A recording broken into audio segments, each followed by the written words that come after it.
Les gars, est-ce que je vais m'en sortir? I'm here to tell you right now, we don't care. Let me tell you. We don't care. Jerry. Franchement, oui, hein, mais je suis trop choquée, les filles. En descendant du train, il y avait au moins 3 mecs devant moi, des blancs. 3 mecs devant moi, et il y avait une mamie hein, africaine juste à côté de moi. Le train s'arrête, au nom de Dieu, les 3 mecs qui sont descendus, ils m'ont même pas aidé. C'est tout à fait normal. C'est la mamie qui a dit, vous inquiétez pas, je vais vous aider. Trop mignonne. Eux là, qu'ils aillent se faire enculer en fait. Mais elle était trop mignonne, une petite mamie. En plus, elle avait son petit caddie et tout. Oh, mamie. Des filles qui sont célibataires et qui ne savent pas où aller pour trouver un crème. Magasin de bricolage, ma chérie. L'écoutez pas, c'est une légende urbaine, ça fonctionne pas. Je suis allée à Leroy Merlin pour acheter genre du mastic ou un truc, bref, pour combler le trou que j'avais fait dans le bac de douche. Qui était en céramique, ou je sais plus c'était quoi. Déjà, j'ai dû me batailler pour trouver un vendeur. Genre c'était vite. Et il y avait des hommes, hein. Ils me voyaient, je déambulais, j'étais là comme une conne en train de chercher un truc pour essayer de réparer ma salle de bain. Eventually, j'ai trouvé un vendeur. Il m'a pas aidé. Du coup, j'ai dû me débrouiller, je suis allée en parenture, bref. On m'a aidé et j'ai acheté un truc super cher. Deuxièmement, j'ai fait la technique, malgré moi, la technique de le capot ouvert, ma voiture, sur un parking. Un lendemain de Black Friday, genre c'était le samedi. Genre vraiment le samedi des promotions, quoi. Il y avait un monde fou, pas possible. Dans le sud, hein, Côte d'Azur et tout, genre les mecs ils arrivent en marche et tout. Personne m'a aidé. Et qu'est-ce que ça m'a valu? Ça m'a valu que je mette l'entièreté du bidon d'huile dans ma voiture. Du coup ma voiture elle est foutue, faut que je l'emmène au garage. J'ai mis les 5 litres d'huile dans ma voiture. S'il y avait un pélo qui était venu me dire calme, ma voiture fonctionnera aujourd'hui. Bref.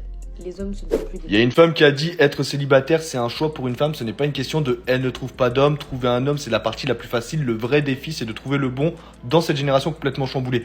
Elle a pas tout à fait tort parce que les femmes, oui, elles peuvent avoir des hommes assez facilement, que ce soit les réseaux sociaux, les sites de rencontres, elle se fait bombarder d'attention et de messages. Mais je trouve que dans son TikTok, il y a quelque chose qui se joue pas parce que si elle dit que les femmes sont célibataires par choix, mais de l'autre côté qu'elle n'arrive pas à trouver un bon gars, ça veut dire qu'elle cherche un bon gars.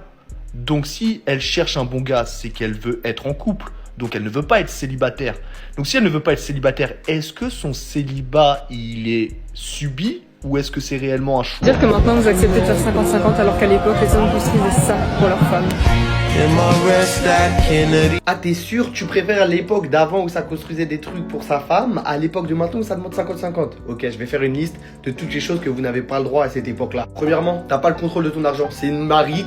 Toi déjà t'avais pas d'argent. C'est le mari qui avait l'argent. Et si tu demandais quelque chose au mari et il était pas d'accord, tu prenais une baffe, tu prenais une patate, voilà, vous vous y êtes pas. Ça c'est deux. T'as pas le droit d'ouvrir un compte bancaire. C'est-à-dire même si t'allais travailler parce que... Ah oui, pardon. T'as pas le droit de travailler, sauf si ton mari, il est d'accord pour que t'ailles travailler, sinon t'as pas le droit de travailler. Et quand bien même tu as travaillé, t'as pas le droit d'ouvrir un compte bancaire. C'est-à-dire c'est le mari qui a l'argent, et c'est le mari qui décide ce qu'il fait avec l'argent. Encore une fois, hein, si t'es pas contente, et bah il te bat. Voilà, c'est normal. Ensuite, bien évidemment que vous n'aviez pas le droit de vote. C'est-à-dire que si tu voulais quelqu'un qui soit président ou je sais pas quoi, tu n'avais pas le droit de voter. Ensuite, tu ne choisissais pas ton mari, c'est-à-dire que si ta mère ou ton père te disait tu dois te marier à cette personne-là, tu fermes ta gueule et tu te maries. Et si t'es pas contente, baffe de ton père. Ensuite, t'as pas le droit de divorcer. T'as pas le droit de divorcer, c'est-à-dire que si toi t'es pas contente, t'es pas heureuse avec ce mari, tu restes avec ce mari jusqu'à la fin de tes jours. Ensuite, t'avais pas le droit aux études, c'était que les hommes qui avaient l'accès aux études. Ah tout d'un coup, ah, t'es bien dans la France à Macron, hein. Ah t'es bien avec les hommes qui veulent faire 50-50 finalement, non? Je paye ma voiture toute seule, je travaille, je m'achète mes habits, je voyage, j'ai pas besoin d'un homme, qu'est-ce qui va m'apporter? Ta gueule. T'es juste devenu adulte, pas de quoi en faire tout un plat. Tu veux qu'on t'applaudisse parce que ça y est, maintenant tu taffes, tu vas payer tes impôts, ta gueule. Maman, pardon. Ok. Et oui, je suis un fils exemplaire. Donc je disais quoi? Ta gueule, voilà. À quoi un homme va me servir? En fait, le problème, il y a plusieurs problèmes, mais bon. En fait, je sais pas si vous vous rendez compte, mais avec ce genre de discours, c'est vous-même qui vous réduisez à l'état de personnes assistées, en fait, qui ont besoin d'être accompagnés pour devenir quelque chose, slash quelqu'un dans la vie, pour s'en sortir dans la vie.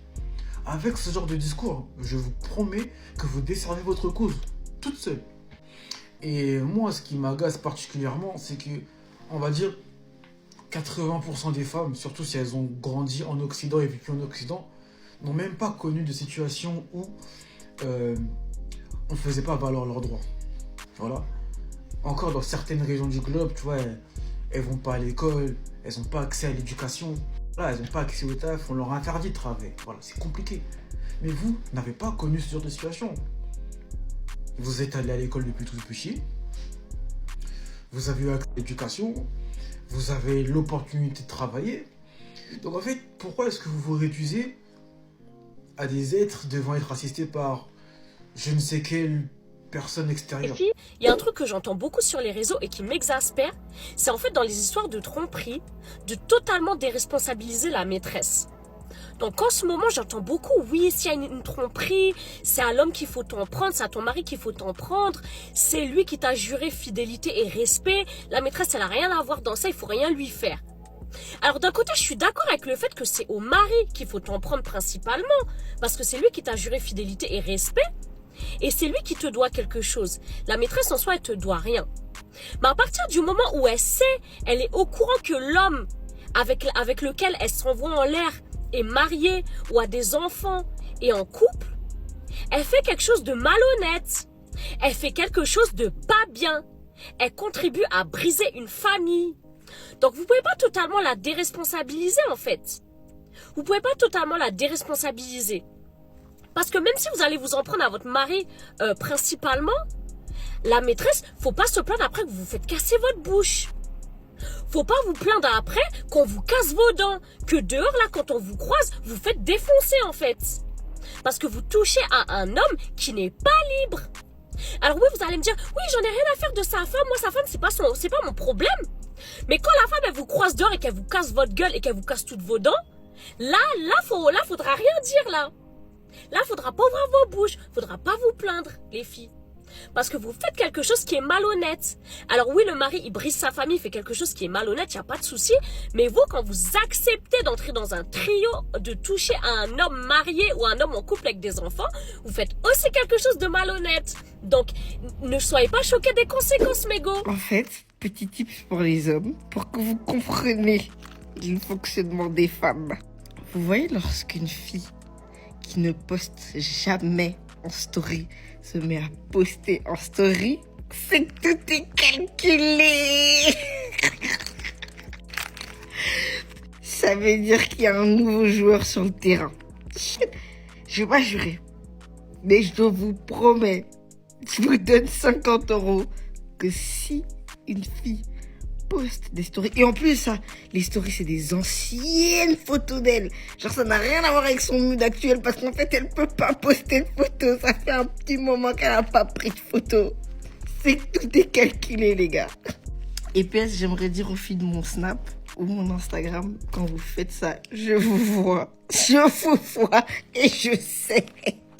Les gars, en 2026, on donne plus à queue. Je vous fais la traduction de cette image, c'est plutôt pas mal. Pas de queue.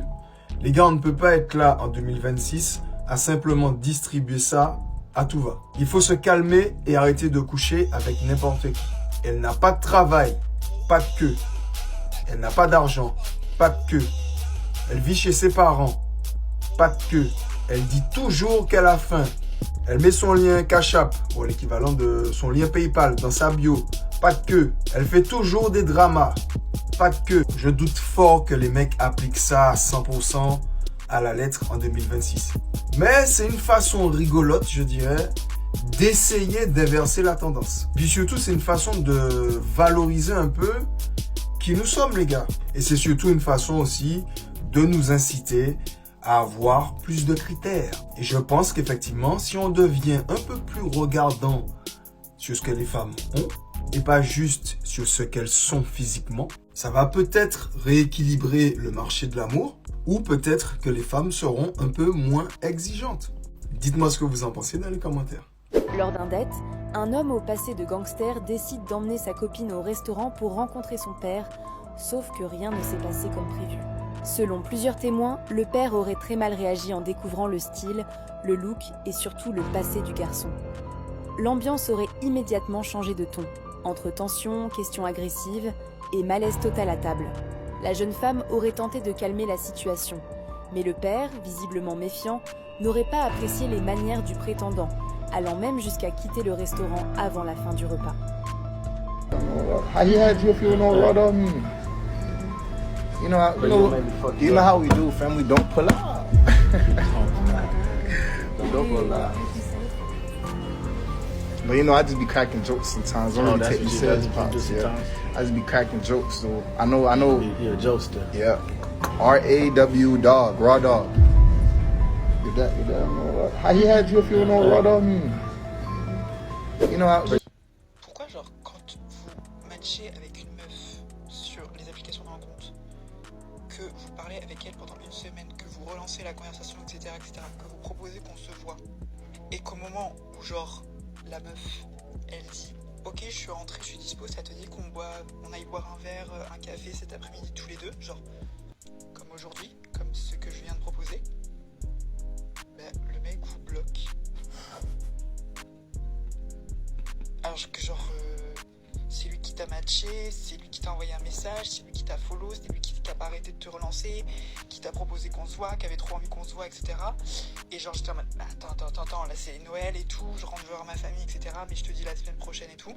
Genre là, je suis rentré, je lui envoie un message, je suis dispo cet après-midi, si ça te dit on va boire un café, je sais qu'il est dispo, parce qu'il fait rien depuis une semaine.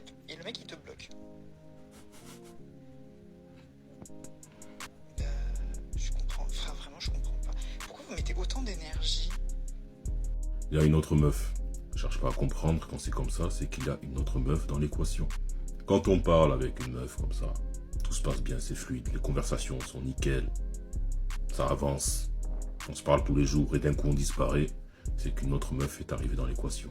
Alors, soit l'autre meuf était déjà là, donc il avait déjà une femme, il était déjà en couple, il s'est dit, oh, est-ce que je peux séduire d'autres femmes? Est-ce que j'ai toujours gardé mon potentiel de séduction? Donc il tombe sur toi et il teste. Il voit que tu es réceptive, il dit ok c'est bon, je peux toujours plaire à d'autres femmes. Il arrête là, il te bloque. Deuxième cas, il sort d'une rupture. Voilà, il se dit bon, vas-y il faut que j'oublie mon ex. Il tombe sur toi, il parle, ça se passe bien. Mais bon, bim, son ex revient. Il se dit allez, c'est bon, il coupe court avec toi, il retourne avec son ex. Voilà, tu étais là juste en transition pour qu'il se sente mieux. Et l'autre cas, bien sûr, il te parlait, il faisait ta connaissance, tout se passait bien. Mais entre-temps, il a rencontré une autre femme qui lui plaît aussi, qui peut-être habite plus près de chez lui que toi. Il a peut-être moins de kilomètres à faire, moins d'essence à mettre. La logistique est plus facile. Donc il a choisi elle, c'est tout. T'es pas arrivé en finale, il choisit l'autre meuf, voilà. Mais dans tous les cas, ça veut dire qu'il y a une autre meuf dans l'équation. Dans 98% des cas, quand ce genre de choses vous arrive, en fait, c'est qu'il y a une autre meuf. C'est aussi simple que ça. Ne cherchez pas à vous triturer le cerveau, à vous dire oui, mais peut-être que, nanana. Quand il dépense son énergie pour vous, et que tout d'un coup, toute cette énergie est retirée, c'est qu'il la met autre part. Et vous faites pareil, les meufs. Vous faites pareil. Vous n'allez pas me la faire. En fait, il y a des gens, frère, vous êtes fous. Vous êtes grave des effrayés. Soi-disant parce que la meuf, elle est trop fraîche. Vous êtes là à dire, ouais, il est trop con de l'avoir quitté, nanana. En fait, vous savez même pas ce qui s'est passé. Vous êtes là, vous parlez pour rien. La meuf, ça peut être Beyoncé, ça peut être Rihanna. Tu fais de la merde, on va tège. Oh non, on va jamais baisser notre froc devant une meuf parce que Crary, elle est fraîche de ouf. Gros, en fait, c'est quoi cette façon d'être effrayé par les gens parce qu'ils sont trop beaux? C'est n'importe quoi. Ok, la beauté, c'est une chose, vas-y. Mais après, la beauté, ça fait pas tout, hein. Une fois que t'es lancé dans la relation, gros, la personne, elle a beau être belle de ouf. Si le caractère, il suit pas, c'est dehors, ma gueule. Non, c'est tout. Beau, pas beau. Y a pas d'exception. Crary, parce que l'opinion publique trouve ton ex-partenaire vraiment beau, et bah, Crary, en fait, les gens, ils disent, ouais, en fait, t'es un con. T'es un con de l'avoir têche, Crary. Mais les gars, frère. Mais les gars, y a pas que la beauté, les gars. Y a pas que la beauté. La meuf, elle peut être belle, gros, ça se trouve, c'est une putain de connasse, tu sais même pas. Ça se trouve, elle a fait de la date, tu sais même pas. Mais t'es là à dire, ouais, il est trop con, elle est trop fraîche, non, non, j'ai arrêté, les gars, frère. La tête d'homme. J'ai des meufs, il y en a plein partout, frère. Arrêtez vos conneries, là. Faites des lecs avec qui vous faites vos bails. Là, il y a un pote à moi, il a coupé les points avec une meuf, mais la meuf, elle veut pas couper les points avec lui. Ça veut dire, la meuf, elle est venue m'envoyer un message pour que je puisse convaincre mon pote. Mais moi, comme je suis un gamin, je vais lui faire un prank. Écoutez seulement. Je vois le délire. Ah, je sais pas, tu veux... Ouais. Bah du coup, comment tu comptes le récupérer? Je sais pas, moi je sais pas si tu peux m'aider, je sais pas, j'ai souffert pendant 10 mois là. Ah, tu veux que je t'aide à le récupérer?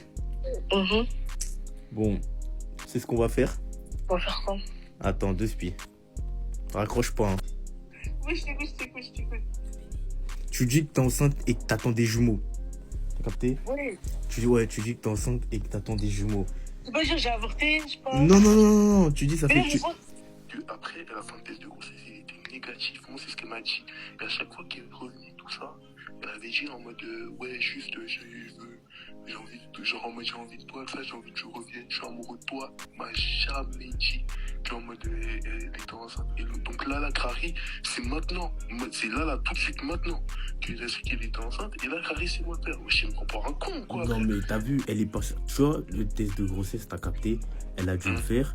Et quand elle est partie chez la gynéco, tout ça, elle lui a dit, ça fait combien de temps elle était enceinte, t'as capté? Et tu vois, le moment où elle était enceinte, ça correspondait au moment où vous avez fait vos bails. T'as capté ou pas? Ça veut dire, mon gars, là, c'est obligé, c'est toi le daron. T'as vu ou pas? C'est pour ça qu'elle te cherche depuis tout à l'heure. Et ça, il a su quand? Ça, elle l'a su, je sais même pas, frère. En tout cas, moi, elle a pas voulu m'en dire plus. Tout ce qu'elle sait, tout ce qu'elle veut là, c'est de parler et te dire les choses face à face. Vas-y, dis-lui, il m'appelle. Vas-y. Envoie-lui mon numéro, dis-lui. Vas-y, appelle-la. Et truc, parce que mon ref, il entend mieux retourner, je peux pas rentrer dans ce pied, je peux pas me permettre. La Crary, elle veut me mettre des jumeaux, et la Crary, c'est moi. Et quand ça va avec toute la terre, et la Crary, c'est moi, là. Ah, faut me la mettre, quoi. C'est ça, de être avec des tanas, gros. Ouais, gros, c'est juste parce qu'elle est tombée amoureuse de moi, mon ref. Ou pas amoureuse, mais en tout cas, et bref, elle dit me bien. Et là, il veut essayer de me la mettre. Elle cherche un daron pour ses gosses, hein. T'as capté? Et genre, de tout ce qui s'est passé, genre en mode de tout le temps, c'est maintenant que. Vas-y, arrête ma gueule, wesh, je suis con, quoi, frère. Ah, gros. Comment tu veux mettre ça sur le dos, là, déjà, de une, on va, mon ref, là, t'es avec moi ou t'es pas avec moi? On va la tête pomme, elle va enlever tout ça, moi. Parce que là, personne va me mettre dans la merde, personne va niquer ma vie, ouais. Elle se fait baiser partout. Ouais, et Crary, genre en mode, elle a pris un peu après, que je sais pas quoi. Et que quand je lui dis, est-ce que t'es enceinte? Elle me dit non, tout ça. Elle a fait des tests. Et la Crary, c'est maintenant. Donc, ouais, ça fait 2-3 jours, j'étais en train de parler. J'ai vu un live d'elle sur TikTok. Elle était encore dans ses backpass. En train de faire la map sur la patte. Tiens, là, sur TikTok. Non, bon, bref. On va pas baiser ma vie. Nom de Dieu. Je suis trop important dans la vie, mon ref. Attends, est-ce que le 31 t'es parti à l'église? Non. C'est pour ça. C'est pour ça. Moins 1500 degrés les gars dehors, pas d'argent pour le vestiaire, c'est cruel hein. Laisse tomber, il y a des meufs, elles ont même pas de veste, juste pour rentabiliser le vestiaire. Et c'est des meufs sur les réseaux, elles vont avoir des red flags. C'est ça. Laisse tomber. Et ce jour-là, il y a des mecs qui ont même pas d'argent, ils ont rien coffré, ils ont même pas sauvé leurs parents, ils veulent poser des bouteilles. C'est chaud. 3000. Il y a des mecs qui sont prêts à tout donner pour des meufs comme ça. De ouf. Ils sont dans leur DM, ils font les yinches, ils font les soumis, les gars. Laisse tomber. Comment? Pour moi, c'est inimaginable. Déjà, DM une meuf, c'est du jamais vu. Alors, non, c'est chaud. Laisse tomber. En plus, c'est des meufs, elles sont full habillées Shein. Ouais. Elles ont des red flags. Il y a des mecs qui veulent impressionner des meufs comme ça. Ah ouais.